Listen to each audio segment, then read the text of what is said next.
بسم الله الرحمن الرحيم. அஸ்ஸலாமு அலைக்கும் வரஹ்மத்துல்லாஹி வபரகாத்துஹு.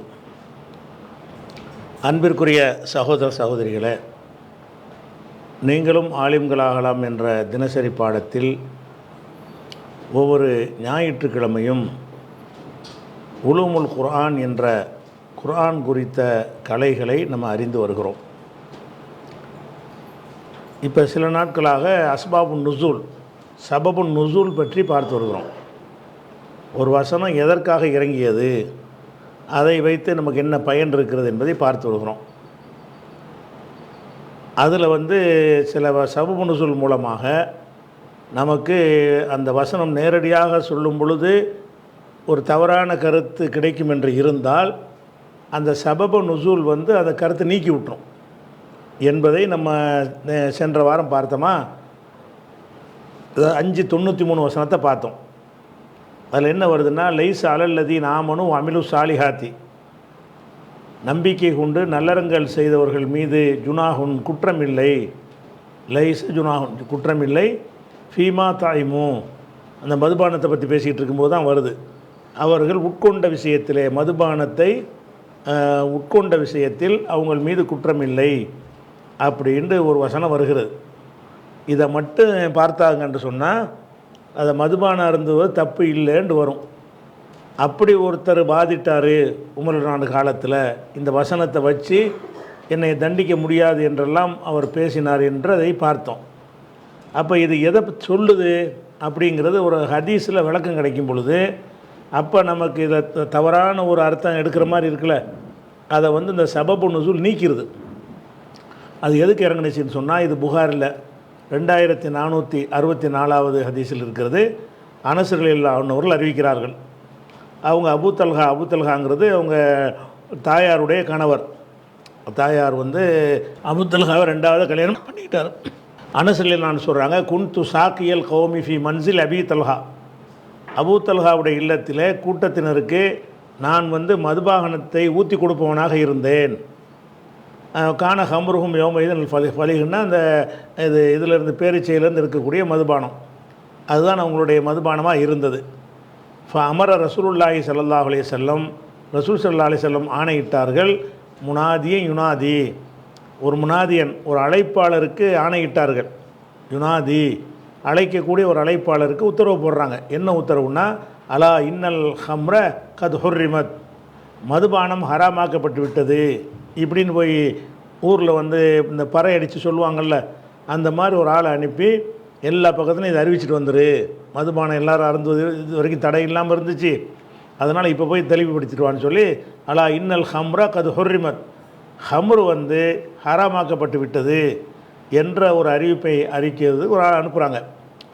அப்போ அபூ தல்ஹா என்ன செஞ்சார்னு கேட்டால், அனஸை கூப்பிட்டு வக்காலி அபூ தல்ஹா என்னிடத்தில் சொன்னார், உஹ்ருஜ் வெளியே போ, ஃபஹ்ரிக்ஹா, இந்த மதுபானத்தை கொண்டே வெளியில் கொட்டி விடு.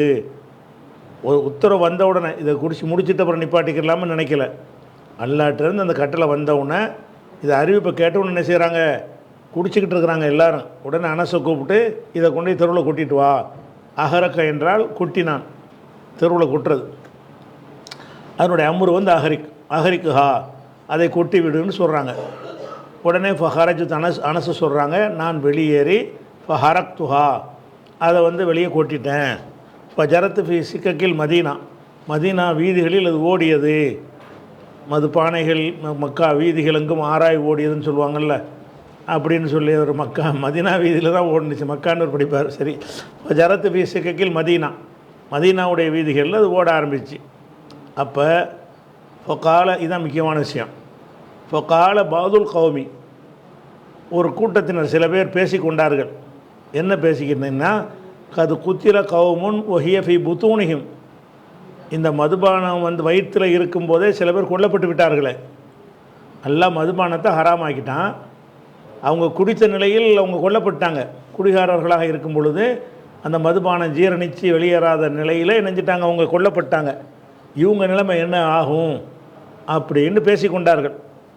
ஃபான்சல் அல்லா, அப்போ தான் அல்லா இறக்குனா, லைஸ் அலல்லதீன ஆமனு அமிலு சாலிஹாத்தி ஜுனாஹுன் ஃபீமா தாய்மு, அவர்கள் சாப்பிட்ட விஷயத்தில் குற்றம் இல்லை அப்படின்னு நல்லா சொல்கிறான். அப்போ இது ஹராமாக்குவதற்கு முன்னால் சாப்பிட்டவர்களை பற்றிய விஷயம். ஹராமாக்கின பிறகு ஹராமாக ஆக்கிவிட்டு குற்றம் இல்லைன்னு சொல்லுவானா அல்ல? அது அவர்கள் மீது குற்றம் இல்லைன்னு சொல்வதாக இருந்தால் அப்புறம் ஹராமாக்குனுக்கு என்ன அர்த்தம் இருக்குது? அப்போ ஹராமாவும் ஆக்கிவிட்டு சாப்பிட்டால் குற்றம் இல்லைன்னு சொல்லுவானா? சொல்ல மாட்டான். அப்போ சொல்லி இருக்கிறான் என்று சொன்னால் அதை என்னத்துக்கு சொன்னான், எதுக்கு சொன்னான்னு நம்ம பார்க்குறோம். பார்த்தோம்னா இந்த புகாரியுடைய இந்த ஹதீஸில் நமக்கு விளக்கம் கிடைக்கிறது. மக்களுடைய சந்தேகம் வருகிறது. என்ன சந்தேகம்? இந்த தடையை செஞ்சுட்டான்ல, நேற்று குடிச்சிருப்பாங்க, காலையில் குடிச்சிருப்பாங்க, உதாரணமாக அசரில் தடை செய்துன்னு வைங்க, லொஹரில் குடிச்சிருப்பாங்க, சுபுகில் குடிச்சிருப்பாங்க, அந்த நாளில் செத்து போயிருப்பாங்க, அந்த மாதிரி கொல்லப்பட்டிருப்பாங்க. அப்படிலாம் இருக்கும் பொழுது அவங்க கதி என்ன ஆகுறது அப்படின்னு பேசிக்கொள்ளும் பொழுது தான் ஏற்கனவே குடித்தது குற்றமில்லை, இனிமேலும் குடிங்கிறது அர்த்தம் கிடையாது. அதான் ஹராமா கபுல தஹரீமில் ஹம்ரின்னு வச்சுக்கிறணும். எப்படி வச்சுக்கிறேன்? லைச அலல்லதீன் ஆமனும், நம்பிக்கை கொண்டவர்கள் மீதும், அமிலு சாலிஹாத்தி நல்லறங்கள் செய்தவர்கள் மீதும் ஜுனாகுன் குற்றம் இல்லை.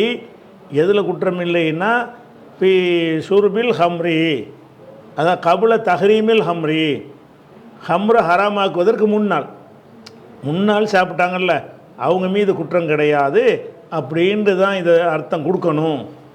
அது குறித்து தான் இந்த வசனம் இறங்குனுச்சின்னு சொல்கிறாங்க. அப்போ இந்த வசனத்தில் தப்பான அர்த்தம் கொடுக்குறதுக்கு சின்ன வாசல் திறக்கிற மாதிரி இருக்குது பார்த்தோம்னா. அப்போ எதை பற்றி இது பேசுகிறது? சாப்பிட்டா குற்றமில்லை தான், இனிமேலும் சாப்பிடுவார்களை பற்றி இது பேசலை. இன்னும் சொல்ல போனால் ஃபீமா தாய்மு என்று ஒரு சென்ற காலத்தில் வருகிறது. இதற்கு முன்னர் சாப்பிட்ட விஷயங்கள், தாய்மைங்கிறது மாலியான சொல். அப்போ இதற்கு முன்னர் சாப்பிட்ட விஷயங்கள்லேருந்து கொஞ்சம் சிந்தித்து பார்த்தாலும் அந்த அர்த்தத்தை வழங்கி கொள்ள முடியுது.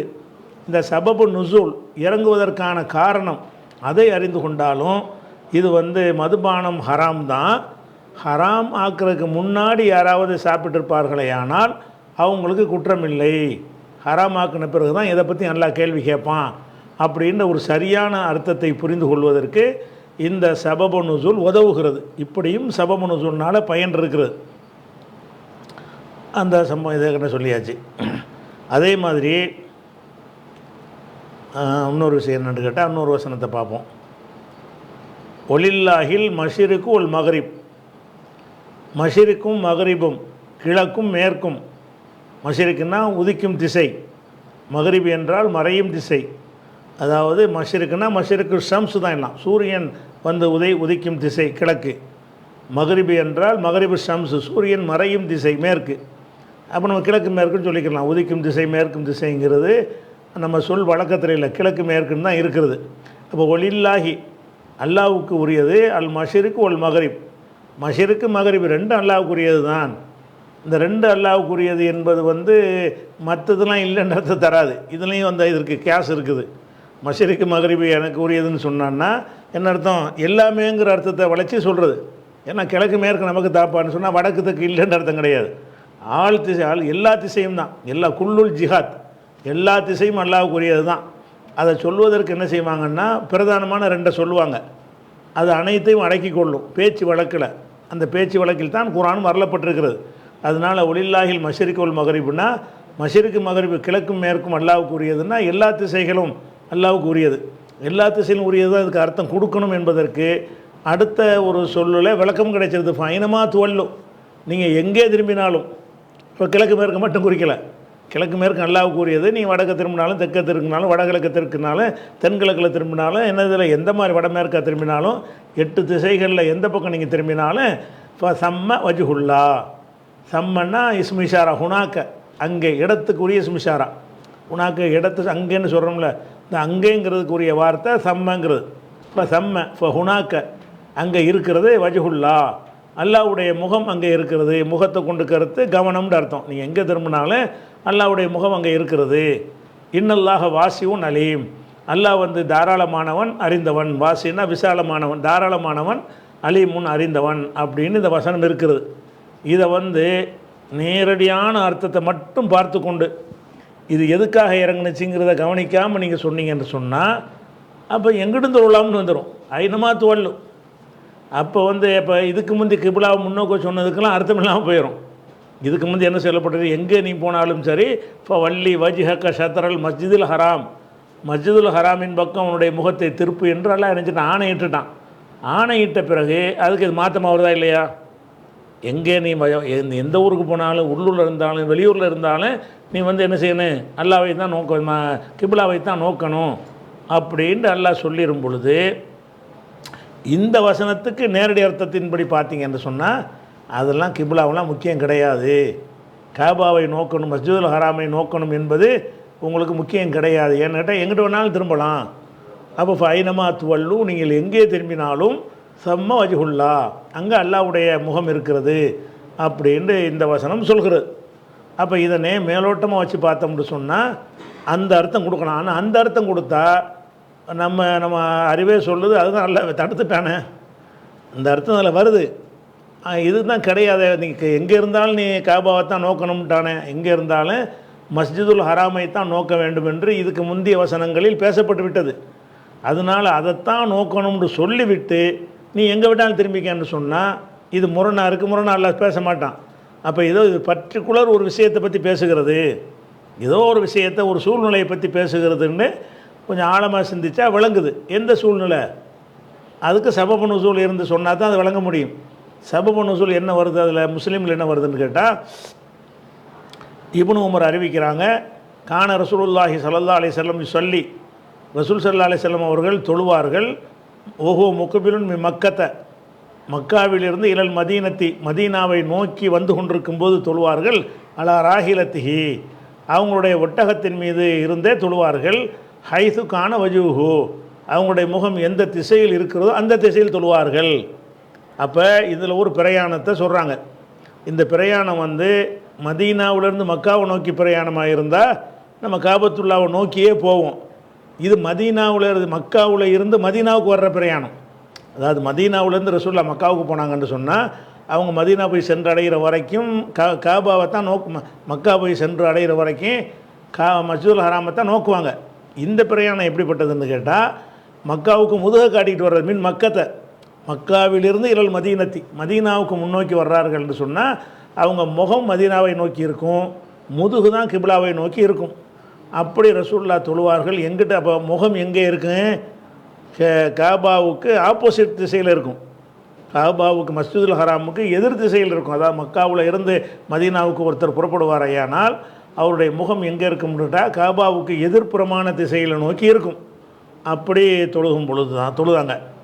கால அப்போ சொல்கிறாங்க, ஃபீஹி நசலத் ஃபைனமாத்து வல்லு சம்ம வஜ்ஹுல்லா, இது குறித்து தான் ஐனமாத்து வல்லு சம்ம வஜ்ஹுல்லா என்பது இறங்கியது. எது குறித்து?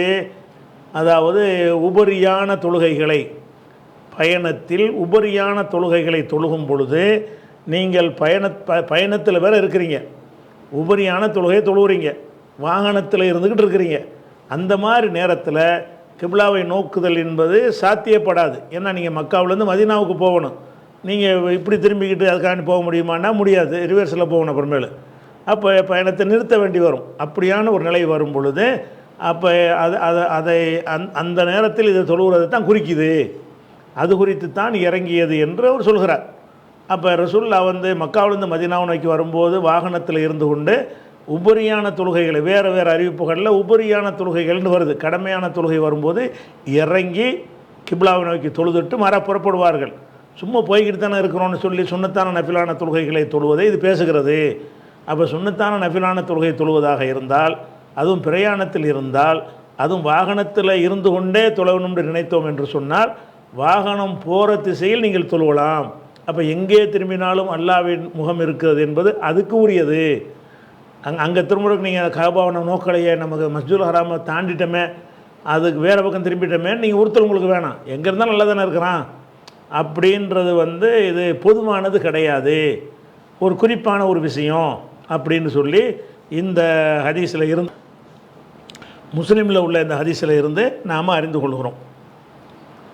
அப்போ சபபு நுசூல் என்பது எதை பற்றி இறங்குனுச்சின்னு அந்த சம்பவம் தெரியும் பொழுது அந்த வார்த்தையில் வந்து ரெண்டு அர்த்தம் கொடுக்குற மாதிரி, தப்பான அர்த்தம் கொடுக்குற மாதிரி வசனத்தில் இருக்குமையானால் அது நீங்கிவிடும்.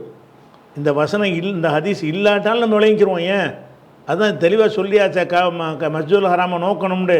அப்படிங்கிறதுனால இது நோக்க முடியாத ஒரு சந்தர்ப்பத்தை பேசுகிறதுன்று நம்ம அப்படியும் விளங்கி கொள்ள முடியும். இதில் துல்லியமாக விளைவிக்கிறோம். நஃபிலான சுன்னத்தான தொழுகைகளை பயணத்திலிருந்து வாகனத்தில் தொழும் பொழுது வாகனம் எந்த திசையில் போகிறதோ அந்த திசையில் நீங்கள் தொழுங்க. பிரயாணத்துக்கு பிரயாணமும் ஆச்சு, தொழுகைக்கு தொழுகையுமாச்சு அப்படிங்கிறது விளங்குது. அப்போ ஒரு குர்ஆனுடைய வசனம் எதற்காக அருளப்பட்டது என்கிற அந்த காரணம் தெரியும் பொழுது நமக்கு என்னவாகும்னு கேட்டால் அந்த வசனத்தினுடைய அர்த்தம் கொஞ்சம் பிரைட்டாகும், கொஞ்சம் கொஞ்சம் தெளிவாக, இன்னும் கொஞ்சம் பிரகாசமாக அந்த வசனம் விளங்க ஆரம்பிக்கும் அப்படிங்கிறத பார்க்குறோம். அதே மாதிரி இன்னொரு இதெல்லாம் எதுக்கு சொல்கிறோம்னு கேட்டால் சபபு நுசூல் என்பதற்கு சில பயன்கள் இருக்கிறது. எல்லாத்துக்கும் சபபு நுசூல் கிடையாது, ஆதாரம் கிடையாது. எல்லா சபபு நுசூல்னாலையும் பயன் கிடையாது. இந்த ஒரு மனிதரை இவர் திருடும்போது இந்த வசனம் இறங்கியதுன்னு சொன்னால் அதனால் என்ன பயன்? கூடுதல் விளக்கம் என்ன? எவர் திருடினாலும் கையை வெட்ட வேண்டியது தானே. அவருக்கு இறங்கினா என்ன, எனக்கு இறங்கினா, எவருக்கு இறங்கினா என்ன? அந்த சபபு நுசூல்கள் அறிவதனால் பயனில்லாதவைகளும் இருக்கிறது. அதனால் எந்த ஒரு புரிதலில் கூடுதல் விளக்கம் கிடைக்காது உங்களுக்கு. அதனால் கூடுதலான விளக்கம் ஒன்றுமே கிடைக்காது. அப்படிப்பட்ட சபபு நுசூலும் இருக்கிறது. நான் இப்போ எடுத்து காட்டுவதெல்லாம் என்னென்னு கேட்டால் அந்த சபபு நுசூல்களினால் கூடுதல் விளக்கம் கிடைக்கிற வசனங்கள் இருக்கின்றன. இந்த சபபு நுசூலை வச்சு பார்க்கும் பொழுது அந்த வசனத்தினுடைய அர்த்தம் சரியாக நமக்கு பிடிபடும் அப்படிங்கிறதுக்காக இதை சொல்கிறோம். அதே மாதிரி 258வது வசனத்தில் வருகிறது இன்ன சஃபா ஒல் மருவத்தை. இந்த வசனத்தை பற்றி இந்த கியாஸை பற்றி விளக்கும் போது உங்களுக்கு ஏற்கனவே சொல்லிட்டோம். இருந்தாலும் சபபு நுசூலுக்காக இதை சொல்ல வேண்டியிருக்கு. இன்ன சஃபா ஒல் மருவத்தை மின் ஷஆயிரில்லா. சஃபா மருவா இரண்டும் அல்லாவின் சின்னங்களில் உள்ளது. ஃபமன் ஹஜ்ஜல் பைத்த வியத்தமர.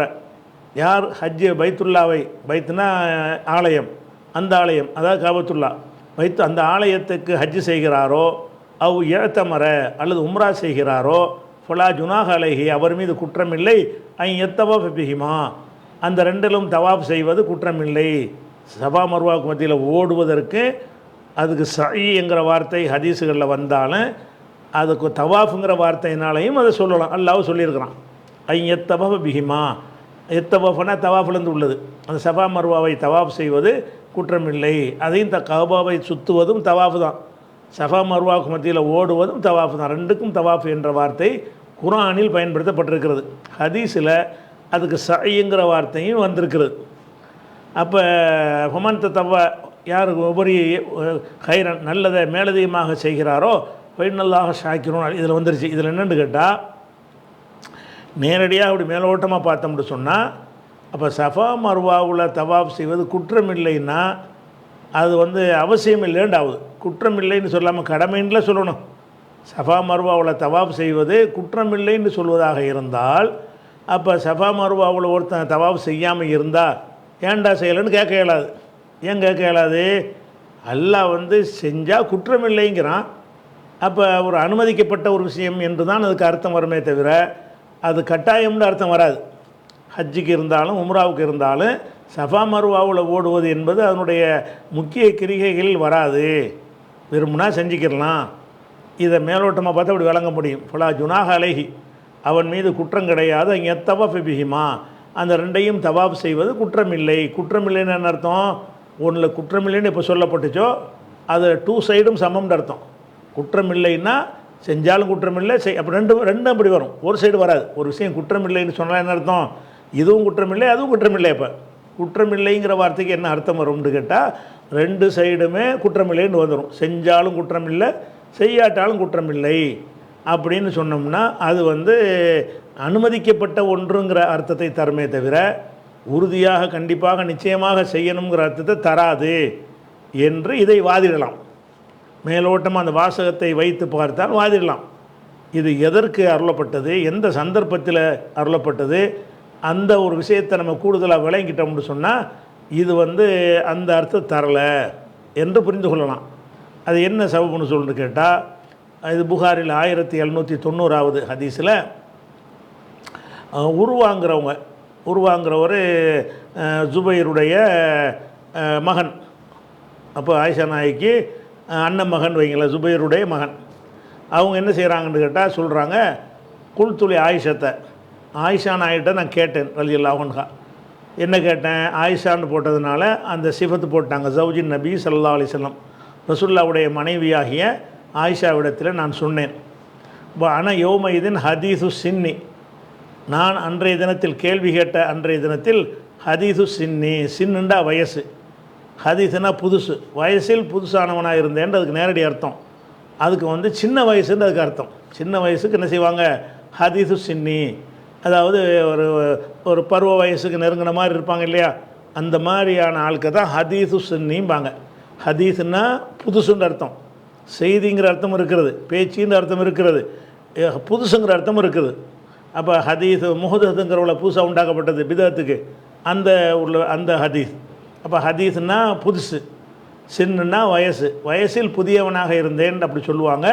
அது சின்னவனாக இருந்தேன் அதுக்கு அர்த்தம். ஆனால் யௌமைதீன் ஹதீஸு சின்னி, நான் அன்றைய தினத்தில் சின்ன வயசு பையனாக இருந்தேன். சின்ன வயசுன்னா இதெல்லாம் விளங்கி புரிந்து கொள்கிற வயசு தான், குழந்தைன்னு அர்த்தம் கிடையாது. விளங்கி தானே சொல்கிறாரு.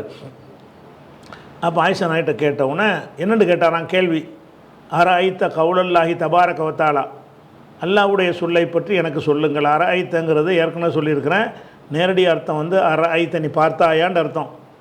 ஆனால் அராய்த்தங்கிற அந்த அப்படி சொல்ல வந்து அந்த அர்த்தத்தை விட்டு கடந்து எனக்கு சொல்லுங்கள், விளக்குங்கள் அப்படிங்கிற அஹ்பிர்னி என்ற அர்த்தத்துக்கு இந்த சொல்லை பயன்படுத்துகிறார்கள். இது கியாசுப்படி கிடையாது, சட்டப்படி கிடையாது, வளமையில் அப்படி உண்டாக்கி விட்டார்கள். அராய்த்தன்னா எனக்கு சொல்லு அப்படின்ற அர்த்தம், நீ பார்க்கலையான்னா பார்த்ததை சொல்லுன்ற அர்த்தம் அப்படி வந்துடும். அப்போ அராய்த்தான்னு சொன்னால் அறிவியுங்கள், எனக்கு சொல்லுங்கள், அஹ்பிர்னி. இந்த அராய்த்தான்னு வர்ற இடங்கள்லாம் அந்த அராய்த்தல்லது கதி பித்தீன் அப்படின்லாம் வருதில்ல, நீ பார்த்தாயாண்ட அல்லாவுடைய அப்படின்னு அர்த்தம் கிடையாது, அதை பற்றி சொல்லுன்ற அர்த்தம். அப்போ அராய்த்த அராய் பொம்பளையாக இருக்கனால அராய்த்தி, ஆயிஷா நாயிட்டு தானே கேட்குறாரு அராய்த்தி. அப்போ அஹ்பிரீனி எனக்கு அறிவியுங்கள், கவுலல்லாஹி தபாரக வத்தாலா அல்லாவுடைய சொல்லை பற்றி அறிவியுங்கள், அதை விளக்குங்கள்.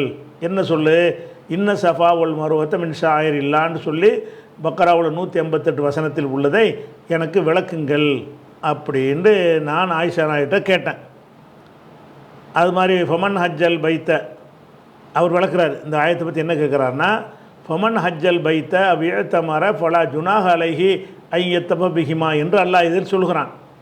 அதில் ஹஜ் உம்ரா செய்பவர் வந்து அதை தவாப் செய்வது குற்றமில்லை என்று சொல்கிறான். எனவே ஃபலா உரா நான் கருதவில்லை, அலா அகதின் ஒருவர் மீதும் செய்யன் குற்றத்தை, ஒன்றைனா ஒரு குற்றத்தை நான் கருதவில்லை, அல்லாஹ் எத்தப பிஹிமா அதை தவாப் செய்யாமல் இருப்பது குற்றமாக நான் கருதவில்லை. யாருக்கும் குற்றம் கிடையாது. இந்த வசனத்திலிருந்து தவாப் செய்வது குற்றமில்லை என்றால் செய்யாமல் இருப்பதும் குற்றமில்லை அப்படின்னு நான் கருதுகிறேன். நான் என்ன குற்றமாகாது என்று கருதுகிறேன். ஒருத்தர் வந்து தவாப் செய்யாமல் இருந்தால் அதில் குற்றம் வராது என்று நான் கருதுகிறேன். முன்னும் அவருடைய கேள்வி எனக்கு அறிவியுங்கள்னு சொல்லிட்டு தொடர்ச்சியாக கேள்வியாக கேட்குறாரு. அல்லாஹ் வந்து ஃபமன் ஹஜ்ஜல் பைத்தவே தமர ஃபலா ஜுனாஹ அலைஹி ஐயத்தப பிஹிமா என்று அல்லாஹ் சொல்கிறான். ஃபலா உரா நான் கருதவில்லை, கருத மாட்டேன், அலாஹதின் யார் விஷயத்திலும் கருத மாட்டேன், செய்யன் எந்த ஒரு குற்றத்தையும் கருத மாட்டேன், அல்லாஹ் எத்தப பிஹிமா அந்த ரெண்டையும், பிஹிமான்னா பிஸ்ஸஃபா ஒல் மர்வா அந்த ரெண்டையும் தவாப் செய்யாமல் இருப்பது ஒருவர் மீது குற்றம் என்று நான் கருத மாட்டேன். என்ன செய்யாமல் இருக்கலாம் அப்படி தானே அர்த்தம் என்று கேட்குறாரு ஆயிஷா நாய்கிட்ட. இவர் புரிந்து கொண்ட ஒரு விளக்கத்தை சொல்லி இப்போ குற்றம் இல்லை தானே அப்படின்னு கேட்குறாரு. இப்போ காலத்து ஆயிஷா சொல்கிறாங்க, கல்லா அப்படி கிடையாது, கல்லான்னா அவ்வாறு இல்லை, லவ்கானத்து கமா தகூலு நீ சொல்கிறபடி இருக்குமானால், இதனுடைய அர்த்தம் வந்து லவ்கானத்து மானல் ஆயத்தி இந்த ஆயத்து இப்படி இருக்குமையானால், கமா தகூலு நீ சொல்வது போல் இருக்குமையானால், கானத்து ஃபலா ஜுனாஹ அலைஹி அல்லா எத்தப பிஹிமா ஃபலா ஜுனாஹ அலைஹி அல்லா எத்தப பிஹிமா என்று இருந்திருக்க வேண்டும். இந்த லா போட்டு சொல்லியிருக்க வேண்டும். ஐயத்தப பிஹிமான்ட்டு அல்லாஹ் சொல்ல மாட்டான். எப்படி சொல்லிடுவான், ஃபலா ஜுனாஹ அலைஹி அவன் மீது குற்றமில்லை, அன் லா எத்தப பிஹிமா தவாப் செய்யாமல் இருப்பது குற்றமில்லைன்னு அல்லாஹ் சொல்லியிருப்பான். தவாப் செய்வது குற்றமில்லை நீங்கள் வந்திருக்குது, அதனால தவாப் செய்யாமல் இருக்குங்கிற அர்த்தம் எடுக்க இயலாது அப்படின்னு ஆயிஷா நாய் விளக்குறாங்க. ஆனால் குற்றமில்லைங்கிற 2 சைடு சமமானது தான். ஆயிஷா நாயுடைய இந்த லாஜிக்கு வந்து இந்த அர்த்தம் வந்து லாஜிக்கு படி சரியில்லை. ஒரு விஷயத்தை குற்றமில்லை என்று சொன்னால், ஆடு சாப்பிடுவது குற்றமில்லை என்று சொன்னால் சாப்பிடாமல் இருப்பதும் குற்றமில்லைன்னு அர்த்தம். சாப்பிடுவது குற்றமில்லை என்று சொன்னால் ஒருத்தர் சாப்பிடாமல் இருந்தால் குற்றமா, அதுவும் குற்றமில்லை தான். அப்போ ஒன்றை வந்து செய்வது குற்றமில்லைன்னு எதிலையெல்லாம் சொல்லி இருக்கிறோமோ அதனுடைய எதிர்ப்பதமும் குற்றமில்லைன்னு ஆகும். குற்றமில்லைன்றால் என்ன அர்த்தம், அதை பற்றி எந்த கட்டளையும் இல்லைன்னு அர்த்தமாயிரும். அதனால் ஆயிஷா நாயகி இந்த ஒரு வாதத்தை வைக்கிறாங்க. இந்த வாதம் வந்து லாஜிக் படி பேசுனாங்கன்னு நிற்காது. ஏன்னு கேட்டால் அங்கே வந்து பிகிமான் தான் இருக்கிறது, தவாப் செய்வது குற்றமில்லைன்னு இருக்கிறது. ஆனால் எல்லா மொழிகளையும் ஒன்றை சொல்லி அது குற்றமில்லைன்னு சொல்லப்படுமையானால் அதனுடைய எதிர்மறையான செயலும் குற்றமில்லைன்னு அர்த்தம். எந்த பாஷையில், எந்த மொழியில், எந்த விஷயத்தில் எடுத்துக்கொண்டாலும் சரி, ஒன்றை வந்து செய்வது குற்றமில்லைன்னு சொல்லுமையானால் செய்யாமல் இருப்பதும் குற்றமில்லைங்கிறது தான் எல்லா மொழிகளிலும் இதுக்கு அர்த்தம். ஆயிஷா என்ன பண்ணுறாங்கன்னு கேட்டால், செய்யாமல் இருப்பது குற்றமில்லைன்னு அல்லாஹ் சொல்கிறான், தவாஃபு செய்கிறது குற்றமில்லைன்னு தான் நல்லா சொல்கிறான்னு அவங்க சொல்கிறாங்க. இது விளக்கம், இது சபபுன்னு சொல்லலை, இது அவங்க கொடுத்த விளக்கம். இது வந்து ஏற்கத்தக்க விளக்கம் இல்லை, லாஜிக்கு படி இது வந்து நிற்காது. ஆனால் அப்புறம் காரணத்தை சொல்கிறாங்க, சபபுன்னு சொல்கிறாங்க. இது எதுக்கு இறங்குச்சு தெரியுமா? இன்னமா உன்சிலத்து ஹாதிகில் இது கரெக்ட் தான் நமக்கு தேவை. இன்னமா உன்சிலத்து ஹாதிகில் ஆயத்து ஃபில் அன்சார், இது அன்சார்கள் விஷயமாக இறங்குனுச்சு இந்த ஆயத்து. கானு யுகில் ஒன்றும் இல்லை மனாத்துன்ற ஒரு சிலை இருக்குது இல்லையா, மனாத்துங்கிறதுக்காக வேண்டி என்ன செய்வாங்கன்னு கேட்டால் அந்த இடத்துல போய் எஹ்ராம் கட்டுவாங்க. கானத்து மனாத்து அதுவ குதை, மனாத் என்பது குதைதுங்கிற இடத்துக்கு நேரம் இருந்தது. அது அங்கே போனவங்களுக்கு தான் தெரியும், குதைது எங்கே இருக்குது நமக்கு தெரியலை. குதைதுங்கிறதுக்கு நேரம் மனாத்து இருக்கும் அப்படின்னு அந்த காலத்தில் இருந்த ஒரு முறையை சொல்லி காட்டுறாங்க. காணும் அப்போ அன்னைக்கு இருந்த அந்த மக்கள் வந்து ஹர்ரஜூன, ஹரஜ் என்றால் குற்றம், ஹரஜ்னா என்னது, குற்றத்துக்கு சொல்கிறது. ஹர்ரஜன்னா குற்றமாக கருதினான், ஹரஜ் என்றால் குற்றம். லைசாலல் ஆமா ஹரஜுன், குருடன் மீது குற்றம் இல்லை அப்படின்லாம் எல்லாம் சொல்லுவாங்க. போருக்கு போகாமல் இருக்கிறத பற்றி பேசும்போது ஹரஜன்னு சொல்லுவான். அப்போ ஹரஜன்னா குற்றம், அதை ஃபேலாக மாற்றினோம்னா ஹர்ரஜ, அப்போ குற்றமாக கருதினான். காணும் ஹர்ரஜூன, அவங்க குற்றமாக கருதி வந்தார்கள். ஐயத்தூஃபு பைன சபா உல் மர்வா, ஐயத்தூஃபு பைன சபா உல் மர்வா, சபா மர்வாவுக்கு இடையில் தவாப் செய்வதை குற்றம் என்று அவள் கருதி வந்தார்கள். ஃபலம்மா ஜா அல் இஸ்லாம் வந்த பிறகு சாலு ரசூலுல்லாஹி ஸல்லல்லாஹு அலைஹி வஸல்லம் தாலிக்க, இதை பற்றி ரசூலுல்லாஹ்ட்ட கேட்டாங்க. ஃபான்சல் அல்லாஹ், அப்போ அல்லாஹ் இறக்கினான் இன்ன சஃபா உல் மர்வா, இந்த வசனத்தை இறக்கினான் அப்படின்னு சொல்லி விளக்கம் சொல்லிட்டாங்க. இதில் அந்த ஆயத்தில் வந்து அல்லாயத்த பீமான்னு தான் வரணும்னு அவங்க சொன்னாங்கல்ல, அது லாஜிக் கிடையாது. ஆனால் இதில் சபபை சொல்கிறாங்க. என்ன சொல்கிறாங்கன்னு கேட்டால், ஹஜ்ஜிக்கு போகிறவங்க மனாத்துன்னு ஒரு சிலையை கொண்டு போய் சஃபா மர்வாவுக்கு மத்தியில் வச்சுருக்குறாங்க. அப்போ அன்சாரிகள் ஹஜ்ஜிக்கு போகும்போது என்ன செய்கிறாங்கன்னு கேட்டால், நம்ம சஃபா மர்வாவை தவாஃப் செஞ்சோம்னா அந்த சிலையை தவாஃப் செய்கிற மாதிரி வருமே, அங்கே தான் அதை வச்சுக்கிட்டு இருக்கிறாங்க. சஃபா மர்வாவுக்கு மத்தியில் மனாத்துங்கிற சிலையை கொண்டு வச்சுருக்குறாங்க. நம்ம சஃபா மர்வாவில் ஓடணும்னு சொன்னால் அதுக்கு ஓடணுமா நினச்சி கூட செஞ்சுருப்பாங்க அவங்க செஞ்ச ஜாகிலியாக்கள். அப்போ நம்மளே எப்படி அது மாதிரி ஓடுறதுன்னு சொல்லி இது ஒரு தப்பான இதாக தெரியுத அப்படின்ற அவங்க மனசில் வந்து படுது, தப்பாக கருதுகிறாங்க. அப்போ தான் என்ன செய்கிறான் அல்லாஹ் வந்து, நீங்கள் தவாப் செய்கிற குற்றம் இல்லை, அதாவது ஒரு விஷயத்தை குற்றம்னு நினைத்து கொண்டு இருக்கும் பொழுது அது குற்றம் இல்லைன்னு சொன்னால், சாதாரணமாக குற்றம் இல்லை என்று சொன்னால் அதனுடைய அர்த்தம் வேறு. ஒரு குற்றமற்ற ஒரு விஷயத்தை குற்றம் என்று கருதுகிறார்கள். அந்த நேரத்தில் குற்றம் இல்லை என்று சொன்னால் என்னவாயிரும்னு கேட்டால், அதுவும் சரி இதுவும் சரின்னு வராது. அவன் கருதுறதுனால சொல்லப்பட்டுச்சு. அவங்க என்ன கருதுனாங்க, இது நம்ம தப்பு செய்கிறோமே, சஃபா மர்வாவுக்கு மத்தியில் மனாத்து இருக்குது, அதை ஓடினா மனாத்துக்கு ஓடின மாதிரி ஆயிருமே என்று அவர்கள் ஃபீல் பண்ண காரணத்தினால நீங்கள் குற்றம் நீங்கள் நினைச்சிங்கல்ல, அதனால குற்றம் இல்லைங்கிறான்ல. அதனுடைய கடமை இருந்துக்கிட்டே தான் இருக்கும். அந்த ஹஜ்ஜுடைய கிரிகைகள் எல்லாம் இப்ராஹிம் அலைஹிஸ்ஸலாத்திலிருந்து வந்த கிரிகைகள், அது எல்லாத்தையுமே ரசூலுல்லாஹ் வந்து சொல்லி தந்துட்டாங்க. அதை வழிமுறை நம்ம பின்பற்றி ஆகணும். ஆனால் ஒரு காரியத்தை வந்து அதை செய்து கொண்டிருக்கிற ஒரு காரியம், செய்ய வேண்டிய ஒரு காரியம், இப்ராஹிம் நபியிலேருந்து தொடர்ச்சியாக வந்து கொண்டிருக்கிற ஒரு காரியம், அதை ஒரு காரணத்தினால தப்புன்னு நினைக்கிறாங்க இவங்க. குற்றம் இல்லாத ஒரு விஷயத்தை இந்த மனாத்துங்கிறத வச்சுக்கிட்டு என்ன செய்கிறாங்க, நம்ம எதுக்கு அங்கே போய் தவாப் செய்யணும் என்று அவங்க நினைக்கிறாங்க. அப்போ வந்து குற்றமில்லைன்னு சொல்லுவோமே, ஆனால் அப்போ ரெண்டு சைடு சமம்னு வராது. அது கடமை, நீ குற்றம்னு நினைக்கிறாய், அதனால குற்றம் இல்லைங்கிறான்ல. அப்போ குற்றம்னு அவங்க நினைச்சதை குறித்து தான் இது இறங்கணுங்கிறாங்களே, இது வந்து வலுவான பாயிண்ட். ஆயிஷா நாய் சொல்கிறதுல அந்த வாதம் வந்து வலுவான ஆதாரம் கிடையாது, லாஜிக் வந்து சரியில்லை. ஆனால் அந்த சபபு நுசூல் சொல்கிறாங்கல்ல, அது நல்ல பவர்ஃபுல்லான சபர்ஃபுல்லாக காரணத்தை சொல்கிறாங்க.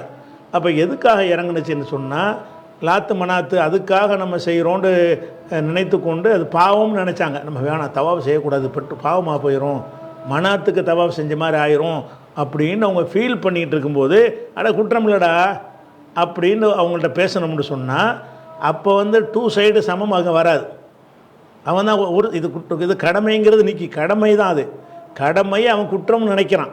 குற்றமில்லை நீக்கிட்டோம்னா கடமைங்கிறது நிற்கும், அது கடமைங்கிறது தொடரும், அந்த அர்த்தம் வந்துடும்.